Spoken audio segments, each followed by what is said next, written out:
Už jste to slyšeli? 24. září přijíždí do hotelu Clarion hodně hustý borec. Jmenuje se Randy Gage a úspěšně vyškolil přes 2 miliony lidí v 50 zemích světa.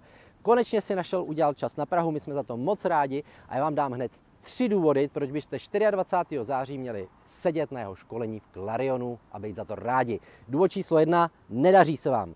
Občas život je pes, ale pokud chcete, aby se vám dařilo, tak Randy Gage přiváží školení Principy vítězů a já si myslím, že po těch informacích, které od nich získáte, budete na tom rozhodně v životě líp než teď. Důvod číslo 2, daří se vám a chcete, aby to tak zůstalo? No tak hurá na Randy Gage, protože Principy vítězů je něco, co vám zajistí prosperitu dlouhodobě. A důvod číslo 3, ten mám nejradši, protože ten vám umožní jít na toto skvělé školení s 30% slevou. Pozor, platí to jenom pro prvních 30 z vás, kteří do objednávky zadají kód Miky. Ptáte se, co mám společného s Randy Gagem, kromě těch sportáků, který máme rádi oba.